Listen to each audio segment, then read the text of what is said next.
Chapter 15. There's the door. My final day in uniform was quite surreal. For a start, I'd been at a personal recovery unit for the past 12 months, and had hardly worn my uniform in this period. In fact, the only time that I'd worn it was when I was volunteering at the Prince's Trust. I recall that I'd just finished my weekly and final physiotherapy appointment at Brookwood Barracks in Preston. I'd been seeing the same physio on and off for almost 5 years, and we had a good relationship.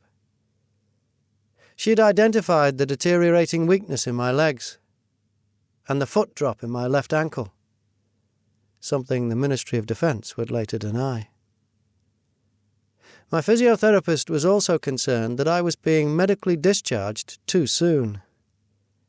This was 6 months after my latest operation, my L4/5 spinal fusion, and she had insisted that the Army had a duty of care to provide 12 months of medical aftercare following all major surgery. Regardless, we said our goodbyes, and I left. On returning to my car, one of the recovery officers shouted me over. On seeing him, it had dawned on him that this was my last day, and he asked if I had a discharge interview. He was disgusted that I had not, and was insistent that I had one. However, this was a typical Wednesday afternoon, a sports afternoon, where soldiers take the rest of the day to play whatever sport or physical training they desire. I was ironically wearing shorts and a Manchester City football shirt, not too dissimilar to what I had worn 2 decades ago when I'd arrived at Pirbright for my basic training. I was conscious of this, and didn't want to finish my career the way it had started. Part of me felt like that 17-year-old boy again, unsure and anxious about his future. I had suggested that I return home and get changed into my suit, but was informed that this wasn't necessary. This made me feel awkward, as if I was going to be interviewed, my final act as a soldier, by the officer commanding the personal recovery unit, then being in the Guards. This was a formal occasion, and my attire was not suitable. It came as no surprise that the officer commanding wasn't available, as this was not a planned interview. By now, I didn't even want an interview, as it was obvious to me that this process was just a tick-in-the-box exercise, one that the personal recovery unit was bound to conduct. Eventually we found a newly appointed late-entry captain who was just moving into his office, and he reluctantly agreed to interview me. I remember that he was more focused on unpacking his office pictures, and as a result, this interview would be very brief, to say the least. He questioned me about my service, my injury, and what I had planned for Civvy Street, before wishing me the best of luck in the future. And that was it. It was the 19th of August 2015.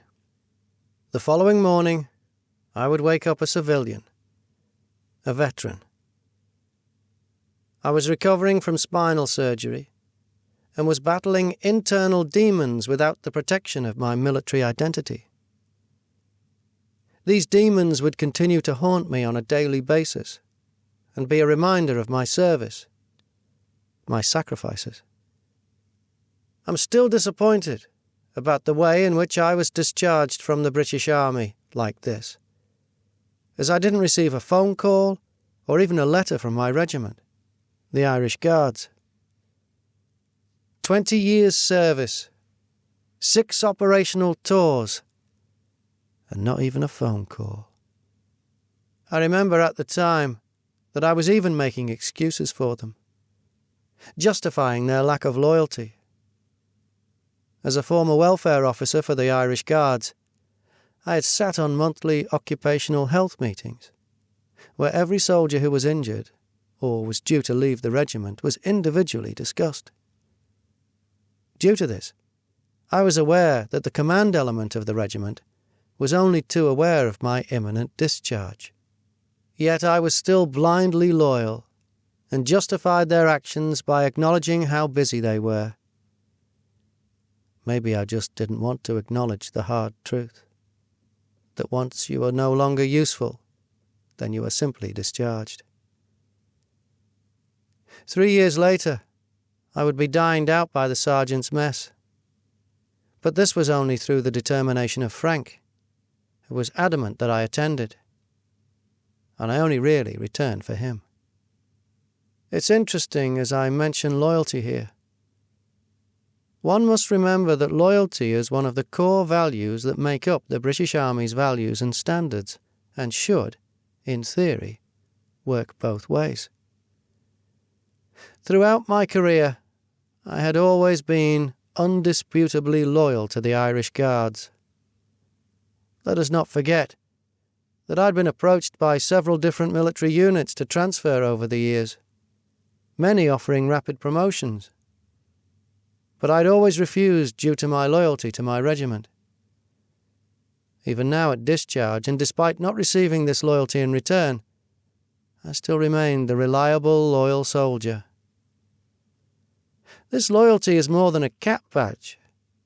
It is loyalty amongst friends. Friends who became brothers. A family.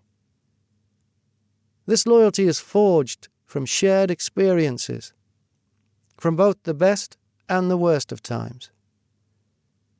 Unfortunately, in my generation's circumstances, this was mainly the worst of times from our experiences of the hard attrition tours of Iraq and Afghanistan. Now as a civilian, a veteran, this loyalty would be put to the test. When you consider the mindset and identity of our veterans, loyalty becomes the most pertinent core value that they cling onto the most. The vast majority of veterans remain unconditionally loyal and proud of their regiments and corps, but only those on a conventional discharge. Injured veterans, however, have a different outlook as they soon realize that their loyalty is not reciprocated. The first time that I doubted or even questioned this loyalty was on my full medical board. I had previously been on less relevant medical boards that were responsible for the temporary downgrading of a soldier's ability to deploy on operations. This was different, though, as a full medical board can result in a discharge from the military. A full medical board consists of a panel of 2 or 3 military doctors who determine the soldier's ability to remain effective in service. Mine was conducted on the 19th of August 2014 at Catterick. On reviewing the report, I was found to no longer meet the mobility functioning capability objective test requirements to fulfill the needs of the British Army. This was concluded after a physical assessment, as I was no longer able to perform the basic battle movement of getting up off the floor. I remember putting in maximum effort in a futile attempt to keep my job, my identity. I'd expected the decision to be a medical discharge, but when the colonel actually said those words out loud, I had an emotional breakdown and began to cry inconsolably. I was becoming an emotional wreck. When I eventually composed myself, the colonel awarded me a Tier 2 discharge, and afterwards he pulled me to one side and warned me about the Armed Forces compensation scheme. I'll never forget this advice about not taking their first offer of compensation. And his advice was warranted, as my initial offer would be 0, despite being a Tier 2 discharge. Tier 1. For conditions that mean you are unable to do your service job, but your ability to get gainful employment is not deemed to be significantly impaired. Tier 2. for a breakdown in health that is not considered to leave you permanently incapable of gainful employment, although your employment prospects are deemed to be significantly impaired. Tier 3. For a breakdown in health which is deemed leaves you permanently incapable of any future full-time employment. Even now I feel emotionally saddened about this experience. But then the anger and disappointment kicks in and outweighs it. I was confused as to why this colonel had said these words to me, as this planted a seed of doubt, which made me question my loyalty. This was something that I found emotionally difficult to process, as I had sacrificed so much in my military career. So I chose to deny his advice and convinced myself that the British Army, the Ministry of Defence, the government would return the unconditional loyalty that I had unreservedly given them. I convinced myself they would see me right and award me the compensation that my injuries warranted.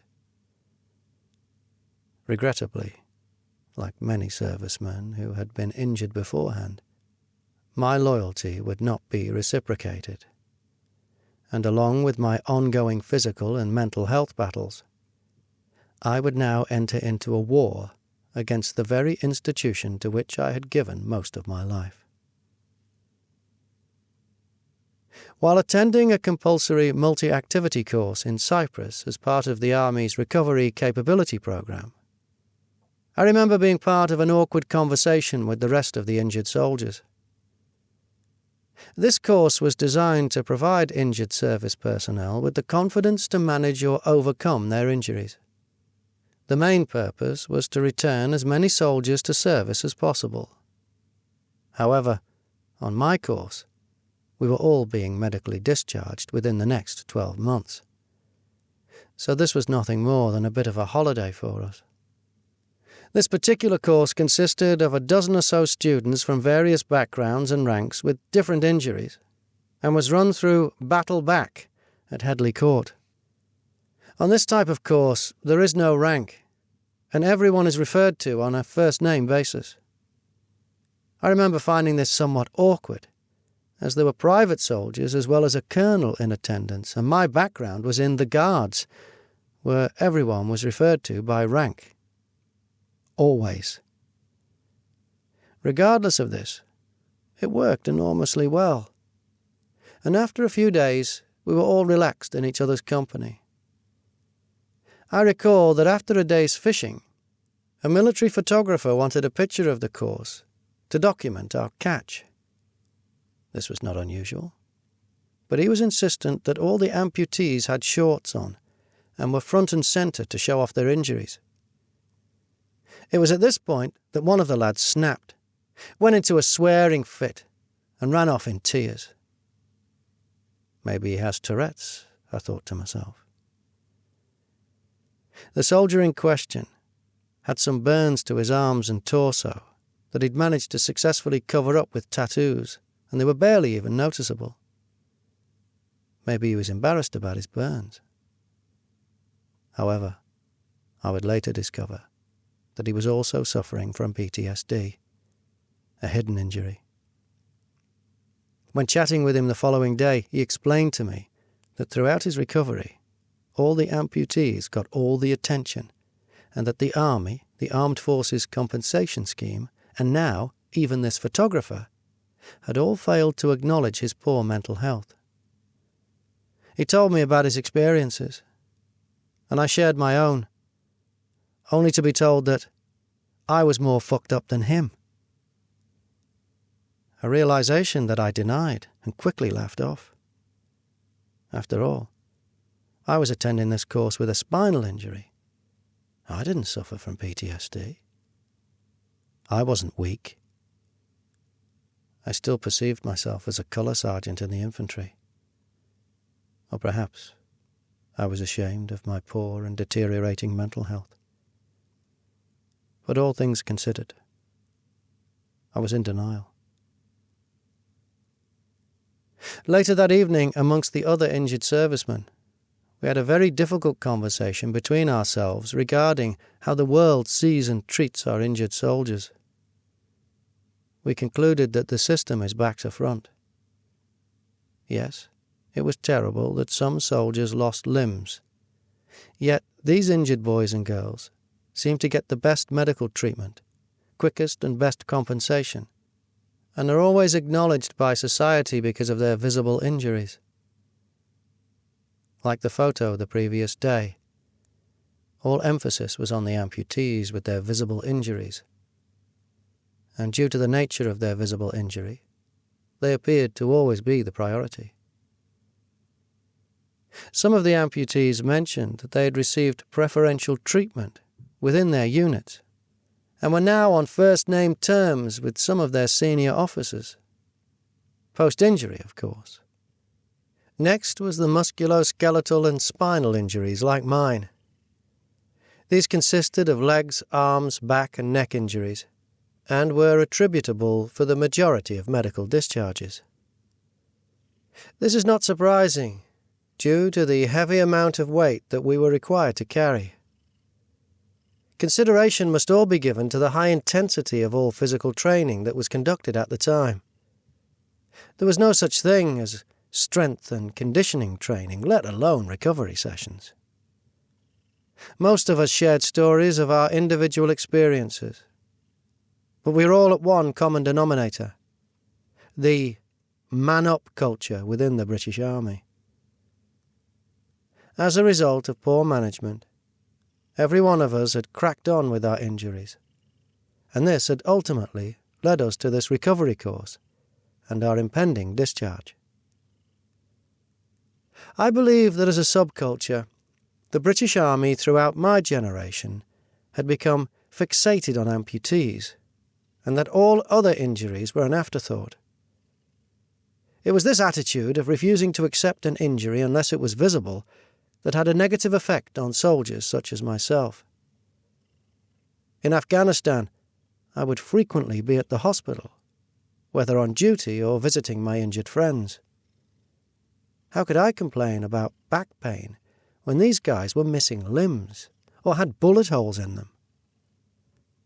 Let's not forget that when I did complain, I was ridiculed, called a charlatan, and a coward by my senior commanders.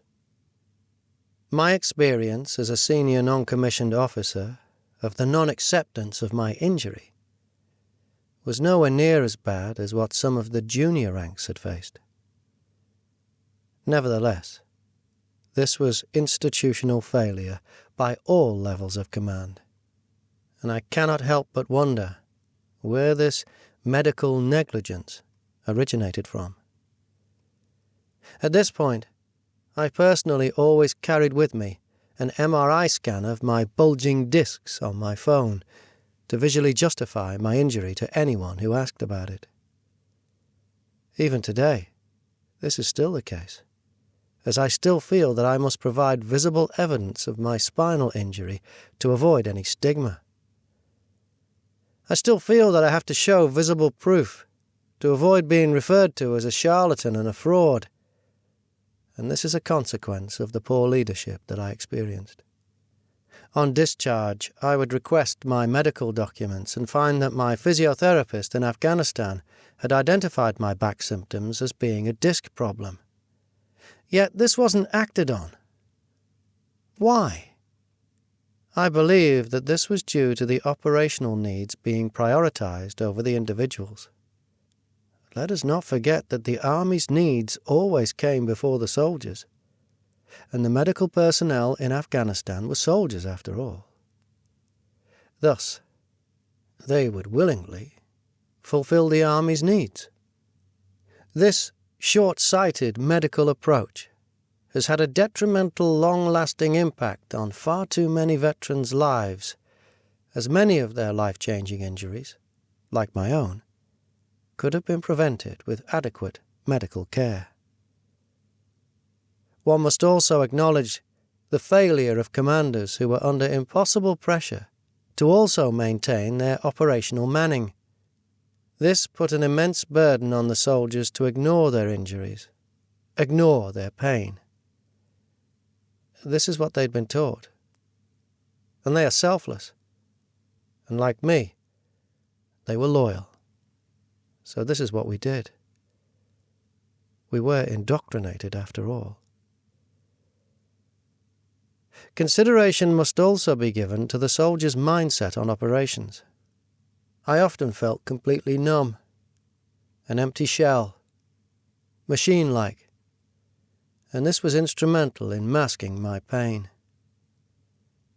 Finally, there are those with the worst type of injury that we discussed, those with poor mental health, those with demons, those suffering with PTSD. It was heartbreaking listening to the personal struggles of these soldiers and how all of them had been alienated and rejected by their units. Some were now tearful, others enraged as they shared their personal brutal stories and experiences. One thing was clear to me. Even back then, mental health and PTSD were still no longer being taken seriously by the British Army, and those who bravely came forward were often victimized by their senior commanders. We all agreed that despite having lost their limb, or limbs in some cases, that amputees received the best treatment in all aspects in relation to their injury. Nothing could replace that limb. But the acceptance from society, appreciation and gratitude from their colleagues, second-to-none medical care, and an undisputed financial package certainly helped. In short, from this particular conversation, it was the immediate acceptance of their very visible injury that seemed to benefit them, especially regarding their mental health. However, when discussing this, two of the single lower leg amputees discovered that they'd received very different levels of compensation for their mirroring injuries. Was this a clerical error? Or was the armed forces compensation scheme not fit for purpose? I would later discover that the latter to be more accurate, but was too loyal and naive at the time to really question this. We then discussed those suffering from PTSD, and even in 2014 had identified that there was a severe lack of understanding within the current military culture regarding the acceptance of poor mental health.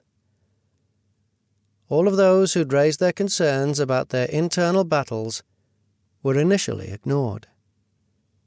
It was only after bouts of alcohol abuse, self-harming, or failed suicide attempts that they were actually taken seriously. These service personnel felt rejected by society and their units, abandoned by the very institution that had sent them to war. When finally having the courage to admit that they needed assistance, their cries for help were ignored, and they were told to man up. One must look at this from the indoctrinated junior ranks perspective. If they were told that they didn't have PTSD and to man up, then they would try to do exactly that. But at what cost? I remember that after we discussed mental health, battlefield trauma, and the lack of acceptance within military culture, the conversation quickly turned dark, with those suffering from PTSD offering a limb in return for a cure for their mental health. Strangely, the amputees were not willing to trade a miraculous full limb replacement for a life of psychological suffering. It was then, as a collective, we understood the frustration surrounding soldiers and veterans struggling with their mental health and inner demons. Their invisible wounds were not more or less important than those with a visible injury. They simply wanted equal recognition for the hidden pain they were suffering as a direct consequence of their military service. Acceptance was vital to them, and I can now understand their frustrations when managing their hidden wounds. It was due to this difficult conversation that we decided that those suffering from PTSD had the worst of the three injury groups, as these unfortunate soldiers are constantly questioned about their injury, constantly scrutinized. They do not receive anywhere near the same amount of acknowledgement from society or the military units, and would like the same acceptance for their sacrifice. Believe me, that is derived from the fundamental basic training point that emotions are regarded as weakness. As such, by the same definition, poor mental health is weakness. Therefore, these soldiers suffering from PTSD are justifiably weak. This would explain the familiar alienation and rejection that many of these soldiers experienced from their units. Far too often these soldiers would be compared with others who apparently had it much worse on operations, and they were okay, so their issues were ignored. Then there are the stories of the senior non-commissioned officers who failed to acknowledge their battlefield trauma because they had done more in their day. And this negative response and attitude would further exacerbate their PTSD. I am not attempting to compare injuries or prioritize them, for that matter. This conversation was simply a reflection of what this group of injured soldiers discussed at the time. It then became apparent that all of the amputees had already received vast lump sums from the Armed Forces Compensation Scheme and had impressive pension forecasts to match, whereas the remainder of us were promised this on discharge. This was due to the fact that many, like me, were having ongoing treatment, and that on discharge a decision would be made.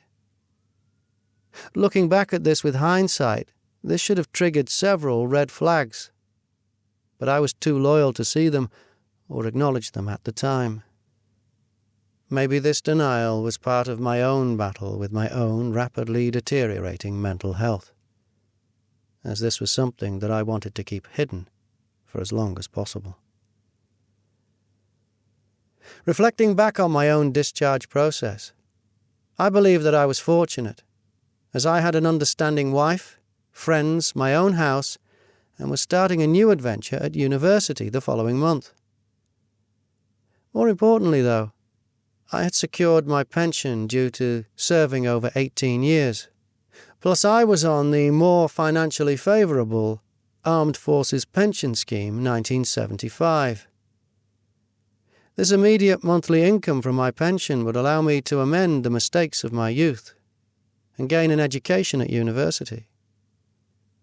This would also allow me time to recover from my latest spinal injury and discover what career I would undertake in the future. I was still optimistically loyal and waiting for my promised Armed Forces Compensation Scheme claim. I had anticipated that this should increase my pension, or at the very least, grant me a lump sum for my injury. Generally speaking, I was hopeful about my future civilian life. I say that I was fortunate, but this had nothing to do with the military. This was my doing, and it had nothing to do with chance. I'd bought a house in Manchester long before I was married, and had a very low mortgage. I'd always been married unaccompanied, and had segregated my family from military life, and this allowed stability for my wife and daughter. Unlike those married soldiers who'd lived in military quarters close to the barracks, my family had an established support network, and this was pivotal. I was always planning for a life after the military, a civilian life that was worlds apart from what I'd experienced as a child. However, most soldiers who went through the medical discharge process were not as fortunate, and the reasons behind this need to be discussed. I had been a senior non-commissioned officer.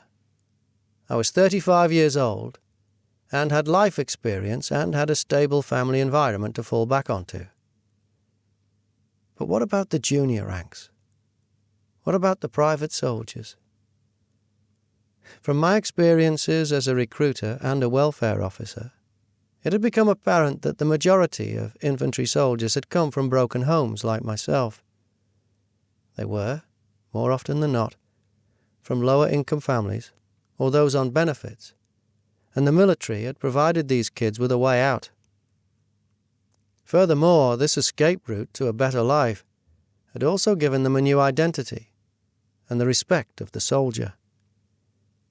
Now, on medical discharge, where would they go? And what would they do? Let us not forget that the majority of junior soldiers were generally under 25 years old, had lived in service accommodation and did not own their own homes. Additionally, throughout the prolonged war on terror in Iraq and Afghanistan, it was these junior ranks, mainly the private soldiers, who bore the brunt of the fighting. As a result of this, it comes as no surprise that the junior ranks also bore the brunt of the casualties too. So, what happened to these injured soldiers on medical discharge? Unfortunately, they generally returned to the same home and lifestyle that they had once tried to escape. This, more often than not, had a negative impact on them, and for many different reasons. Initially, these soldiers felt lost and abandoned as their identity was stripped away from them. We must also consider the military mindset, where they are taught to cage their emotions. John, a veteran from Atherton, explained that his identity was fixated around the Army's slogan of, "Be the best." He had received commendations whilst serving, but after a distressing rocket attack in Iraq, he began to struggle with his own battlefield trauma, and had turned to alcohol as a coping mechanism. John believed that due to his deteriorating mental health and loss of identity, as a civilian, he was now by definition the worst. As the worst, he would turn to drugs and gambling, and would even contemplate suicide. I was intrigued by this notion surrounding the word association of a simple recruiting slogan, and how this could define a veteran later on in civilian life. In many cases, in the environment that these soldiers originated from, like my own, drink and drug misuse were a common, normal occurrence. When these soldiers leave the military, they are seeking acceptance and, more often than not, rebel against the strict military disciplines associated with their previous lost identity. Bearing in mind that many veterans feel abandoned on medical discharge, it is no surprise that they reject the military values and turn to alcohol and drugs. This would more often than not lead to criminality, prison, or homelessness. Carl, a veteran from Wigan, shamefully explained how he ended up on the streets as he was too proud to seek help. Then the unthinkable happened. Carl began to use drugs, which in turn led to a life of criminality. Fortunately, Carl sought help and is now in a more stable place. He has a flat and a job and has turned his life around. I personally at times have used alcohol too as a coping mechanism for both my physical and mental pain. I understand how easy it can be to fall into a vicious cycle of substance abuse when denying the very existence of poor mental health, trauma, and PTSD. In the months building up to my own medical discharge, I became very active within my own veterans community. I joined the local branch of the Royal British Legion and was also attending several injured veteran support groups. Initially, I was bemused as to why my generation were not engaged with the British Legion, as I was by far the youngest member in my branch. I would later conclude that the modern veteran, who generally left the military under their own accord and were in sound mental and physical health, had become disgruntled with the treatment of our veterans, their brethren. The culmination of historic prosecutions, veteran suicides, and the poor treatment of the injured were being spread via social media and had left a bitter taste. Then, although a charity, the British Legion were associated with the military due to its formal nature. And this was an unwanted reminder of military life for some. The injured veteran support groups were a totally different kettle of fish altogether. These were mostly organised through Help for Heroes and had a devastating impact on my own mental health. The majority of conversations at these events consisted of broken promises by the Ministry of Defence and by the Armed Forces Compensation Scheme. I was still blindly loyal, but the reality of post-military life was dawning, and I was gradually losing my confidence in the system. The common denominator was that all these veterans would have to fight tooth and nail for a fraction of the compensation to which they were entitled. When I was medically discharged, my Armed Forces Compensation Scheme claim was already 4 years old. I had received the lump sum award of £10,000 in 2012, as I was expected to make a full recovery after my first micro-discectomy. At the time I was quite happy with this and used the money for some laser eye surgery for Jane and myself. This was later changed to an interim award, as I didn't fully recover and was undergoing further treatments. Now, 3 years later, and after another failed micro-discectomy, my spine had been fused. This had consisted of removing a disc, fitting 2 spacers in its place, then bolting everything together, and had been conducted 6 months prior to my discharge. As a result of this, my own claim would not be settled until 12 months post-surgery, which I thought at the time made complete sense, despite the legislation stating otherwise. My pain levels increased post-discharge as I gradually began to let go of my military identity.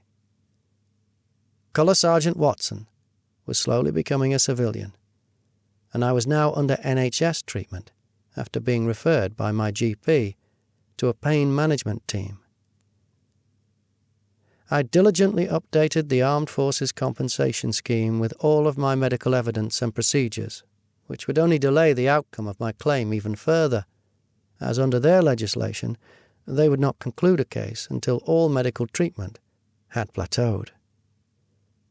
Unbeknown to me at the time, my treatment would never plateau and would only continue to deteriorate. I remember being excited when a brown letter came in the post 6 months after my discharge. This was the letter I'd been waiting for.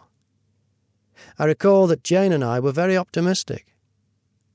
But this sudden burst of euphoria was short-lived, as the letter stated that I would be reviewed again in an additional 12 months.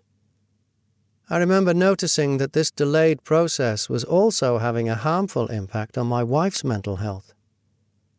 It was also affecting my family. It is imperative that we consider my fortunate financial circumstances. Due to my time served in the army, I'd already accumulated an instant pension, and Jane was also working. We lived dull lifestyles, well within our financial means, and had additional savings with no debts. I was in no condition to work, as I was still undergoing rehabilitation, although I was attending university, but this was in a limited capacity. Overall, we were financially sound due to my 19 years service and instant pension. The reason that I mention this is because there are those soldiers who are discharged who are not as privileged enough to have secured their immediate pensions. What about those who may not have a source of income? What about those who, like me, couldn't work due to ongoing rehabilitation? What would these veterans do with not only being stripped of their identity, but their mobility, and now finances? How would this affect their mental health?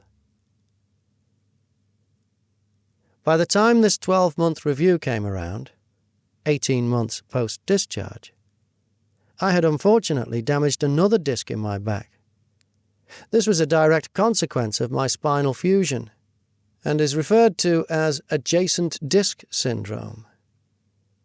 This is the result of additional stress that overloads the upper and lower vertebrae of a spinal fusion, forcing the invertebral discs to break down. In my case, this was the disc above the L5/S1 disc. A month after suffering this injury, whilst helping my daughter wash her hands, I felt like I was back at square one, and this was really exacerbating my mental health. I was suppressing 2 decades of battlefield trauma, and the only thing keeping me together was the prospect of financial compensation for the loss of career, identity, and the 7 years of physical pain that I had by this point suffered. Then came another brown letter from the Armed Forces Compensation Scheme. Finally, some good news. Unfortunately, this was not the case. The letter we received was in January 2017, but was dated 20th of December 2016. It categorically stated that after a thorough review of all the medical evidence, the original Level 12 award of £10,000 from 2012 would now become my final award. This was the appropriate award for my spinal injury, one that I was expected to make a full recovery from. The letter stated that medical evidence was attained from the pain management team based on the premise that I was managing my pain, was attending the gym, and was active. I was broken, disheartened, lost. We both were. This evidence was subjective and only told half of the story. I'd been moved on from the pain management team, as they couldn't do anything for me once I had damaged another disc. Yes, I was frequently attending the gym, but conducting medical rehabilitation that kept me active and able to function. I had been open, honest, and loyal with the Armed Forces Compensation Scheme, and had diligently and frequently kept them updated with my medical progression. This would be my final award, and the amount I received would not change. Well, that was that, I thought. Then the rage and anger kicked in. Jane was in tears. She couldn't comprehend how they could treat her proud husband, a 20-year veteran, like this. However, I was more concerned with the wider impact on the veterans community. What about those junior ranks who had gone through a similar process to me? How would they cope? And what would they do if they received this devastating news? I thought back to what the colonel had said to me on my full medical board about not accepting the first offer. Well, we'd be stupid to accept this, I joked to Jane, attempting to put a smile on her devastated face. After all, we could really do a lot with £0. But she didn't laugh. Jane was a nurse but had 2 degrees, one in nursing, the other in sports rehabilitation. She was aware of the impact and limitations of my injury, and I was aware of the impact that it had on my family dynamic.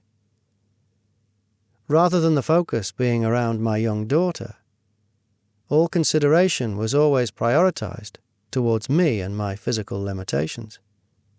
This is something that I still resent, as my daughter's needs should always be our priority, rather than my own.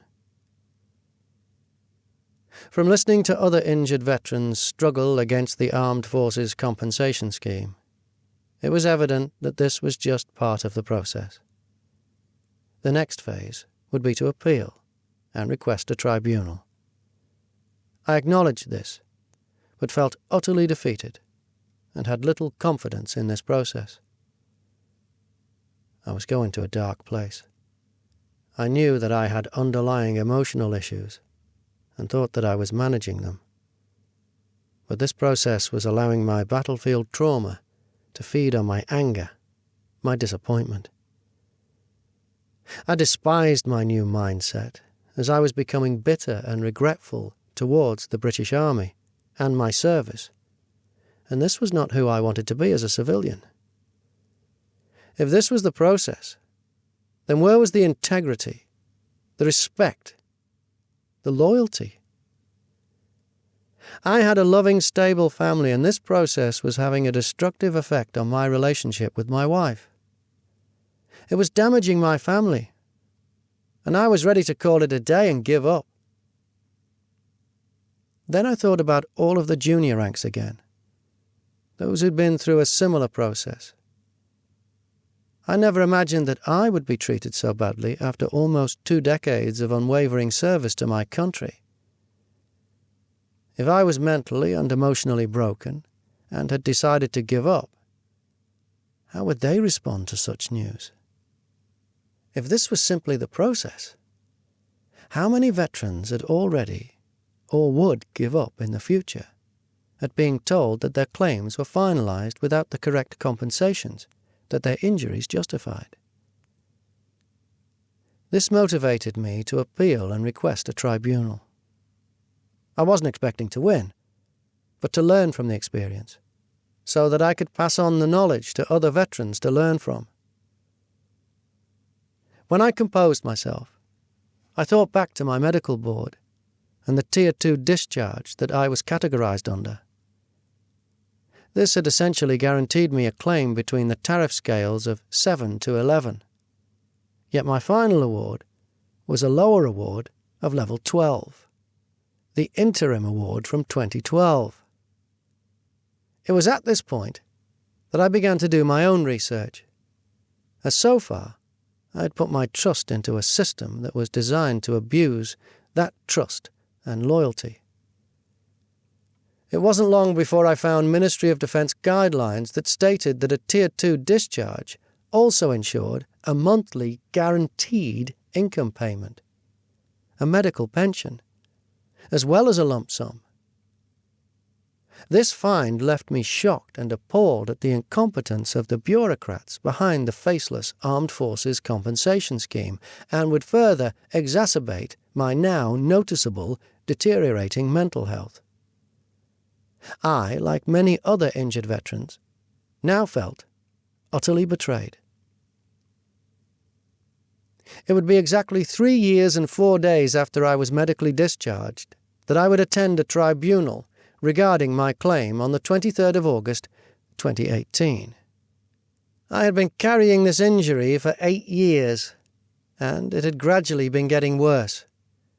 In fact, the following month, I was due to have another operation, the first of 3, to have a spinal cord stimulator fitted for pain management. I'd been appointed a representative from the Royal British Legion, and looking back, I wish that I would have paid for a qualified solicitor, as he was only a subject matter expert and was completely out of his depth.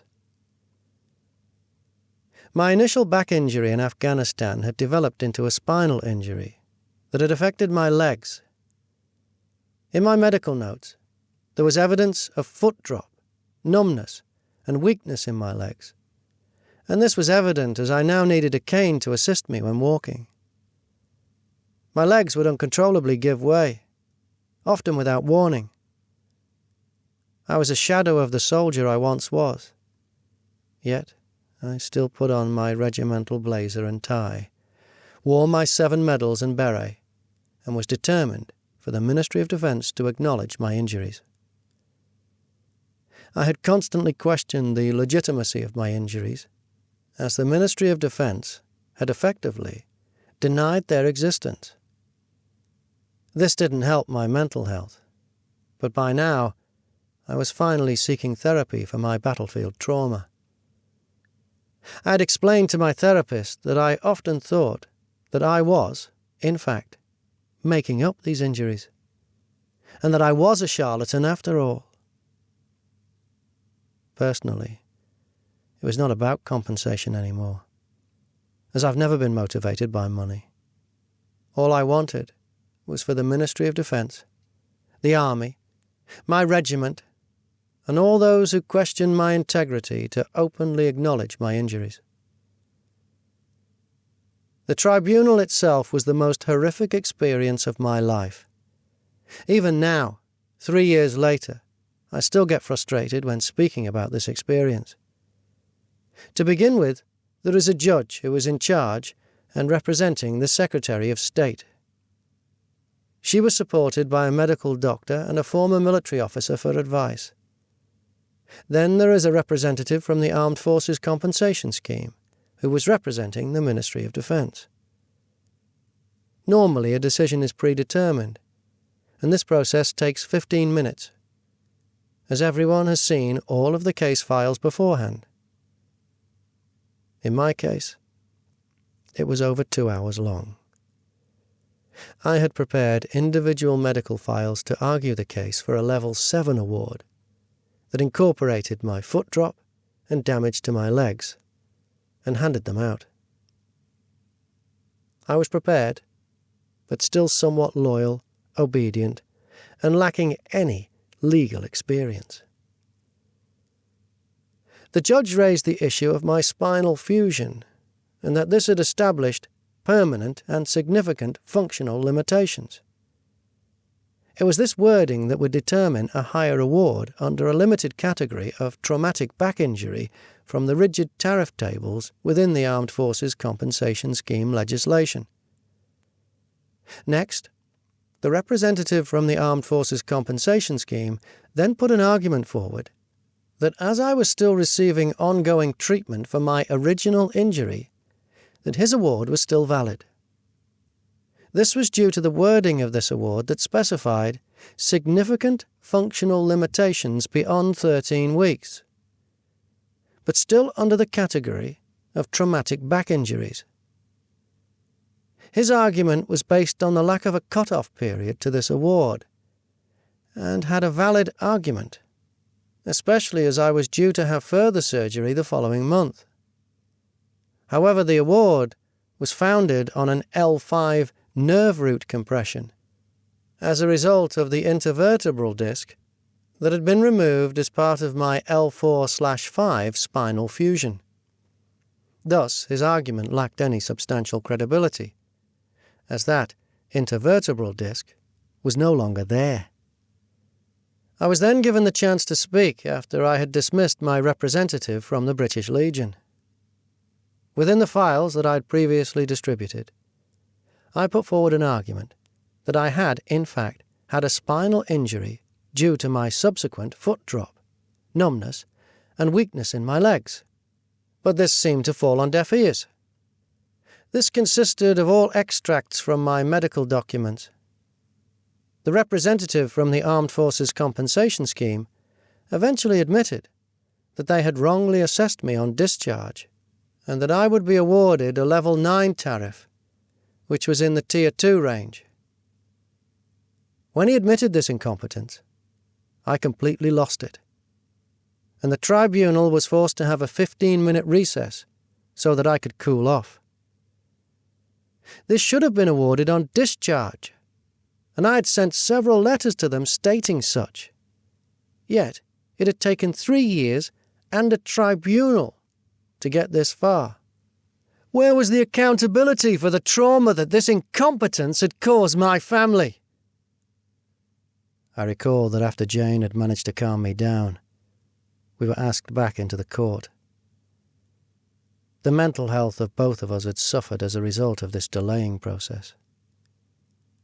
I now made another case for a higher award, one that would incorporate the nerve damage and lack of mobility to my legs. But yet again, the judge didn't want to listen. The judge didn't like the fact that I wasn't happy with her predetermined award. But I didn't care. All I wanted was the acknowledgement of the damage to my legs and the impact that this had had on my wider family. Acknowledgement of how post-discharge my injury had drastically deteriorated. Eventually, the judge imprinted her authority and gave me a choice. I either accept the final award from the Armed Forces Compensation Scheme from 2012, or her award that was taken from the point of discharge and failed to acknowledge all of my post-service medical decline.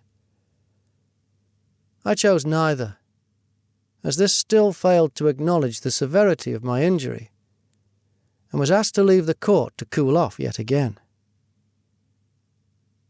My adviser from the British Legion then informed me that it was in my best interest to accept the judge's award, as this would mean a lump sum of £30,000, and maybe a small increase in my pension.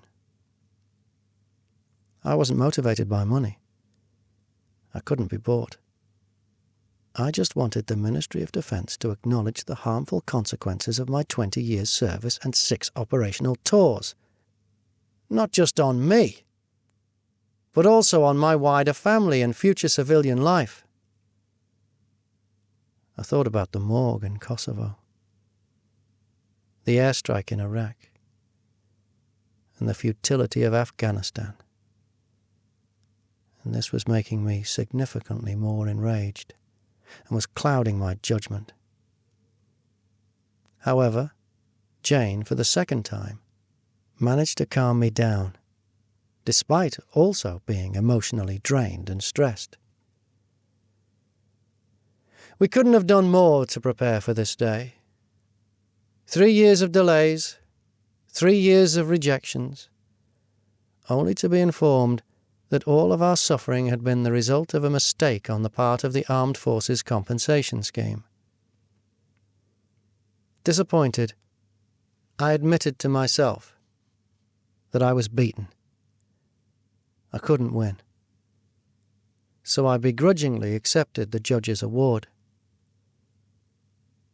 The judge then commended me on my strong argument for a higher award, and informed me that she couldn't categorize me as a spinal injury, as there was not enough medical evidence to support this decision.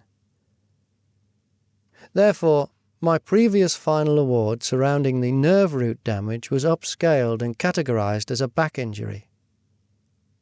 Yes, I had been partially successful, and had been awarded a lump sum of £30,000.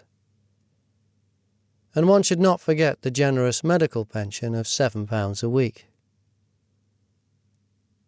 This didn't feel like a victory, and I couldn't help but think to myself, has this torture been worth all this?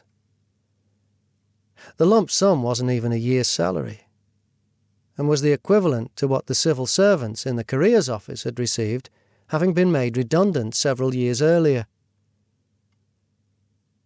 The following month, I was having spinal injury surgery despite apparently not having a spinal injury.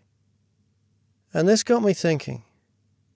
Firstly, to what the colonel at my med board had said about not accepting the first offer. I believed this was my first offer, and as such, would seek ways to appeal. Secondly, what the judge had said to me regarding the lack of medical evidence.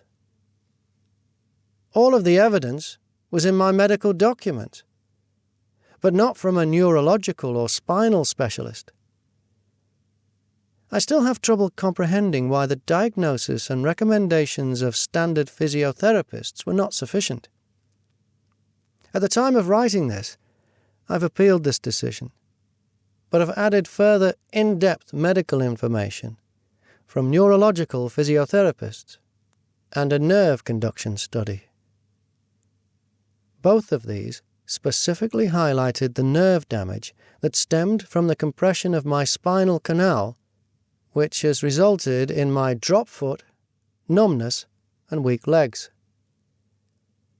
I was never assessed by the Ministry of Defence once discharged, and in my experience, the Armed Forces Compensation Scheme is fundamentally biased and lacks objectivity.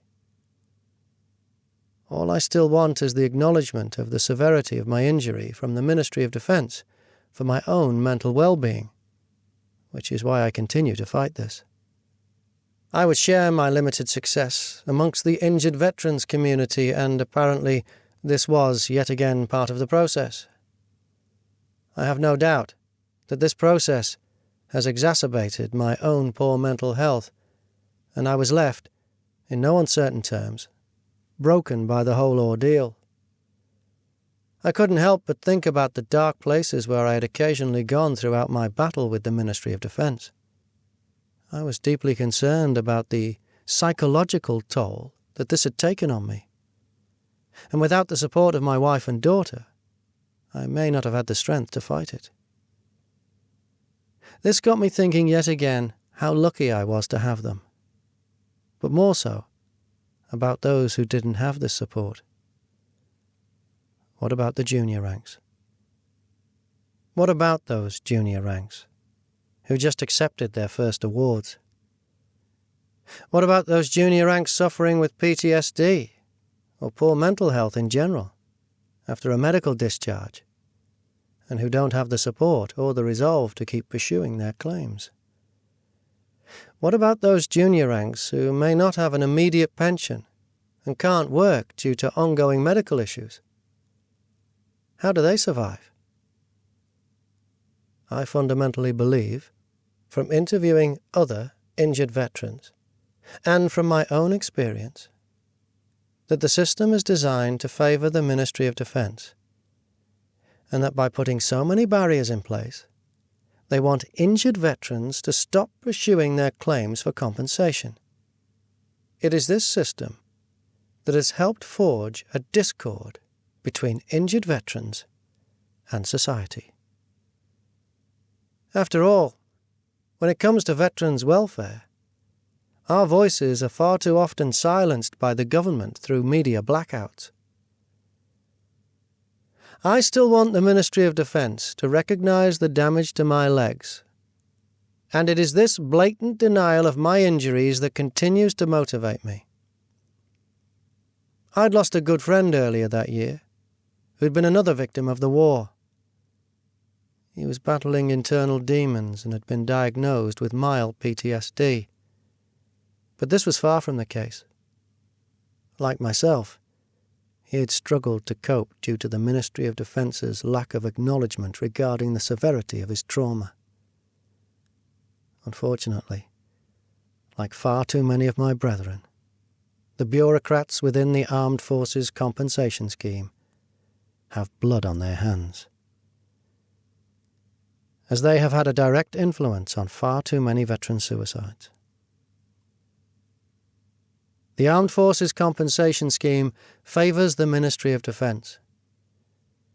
And throughout my own 5 years of appeals, it has caused irreparable damage to the image of the British Army. In the information age, through the use of social media, our stories are being shared. And this has, and will, continue to damage the British Army's ability to not only recruit, but more significantly, to retain its soldiers. More importantly, though it continues to damage the mental health of our veterans, and for too many, a combination of the loss of identity, abandonment, and now the denial of their injuries, has proved to have fatal consequences.